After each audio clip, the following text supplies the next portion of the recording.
kọ́lọ́n kó ṣàánú marriage àti problem 5 and 6 ni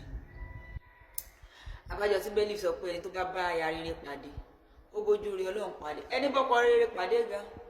kò mọ tọ́lọ̀ ń ṣe fún ó bójú rí Ọlọ́run pàdé tí ò bá wá rí bẹ́ẹ̀ ẹ̀rí fídíò ìrántí Ọlọ́run kan tí ń circulate online tí wọ́n láwọn ṣe marry after 33 years rí bọ́dì fọ́ọ̀sì tó kù ní bí etí tẹ́lẹ̀ ni kò yíya bó náà sì wà nínú fẹ́kùn tán ni kò yíya tó sàn pírèsì yún wọn pírèsì bẹ́ẹ̀ ló náà ń ṣe sìnkìn ẹ̀mọ́ Ọlọ́run kó ṣàánú ilé wa jẹ́ ń sọ wípé orí ọ̀tá àgàlógún ti wọ́ wá fún ìgbéyàwó especially gbogbo almost ìgbéyàwó tán ṣe ní ṣọ́ọ̀ṣì fún olùṣọ́ àgùntàn sọ̀pọ̀ orí ọ̀tá ní ìgbéyàwó ti wọ́ wá o ẹ wà bí mi léèrè pé lọ́nà o ṣé ìrántí Ọlọ́run tí ó sọ̀yọ̀ papọ̀ gan tí lè rí òtò rò ẹ wá ní kó gbóhùn ọ̀wọ́ wá bó ṣe rí gbangba ni pé orí ọ̀tá gan-an lógún ti wọ́ wá fún ọ̀pọ̀lọpọ̀ ìgbéyàwó mélòó náà nínú ìrántí Ọlọ́run náà nílé wọn tó rò bóyá la lè rí 10% nínú ìrántí Ọlọ́run tí ìgbéyàwó wọn dúró ìyàn náà wọn ò dúró lórí ọ̀tá ìyàn ní ìfẹ́ ká sọ ọkọ àtìyàwó ìpọ̀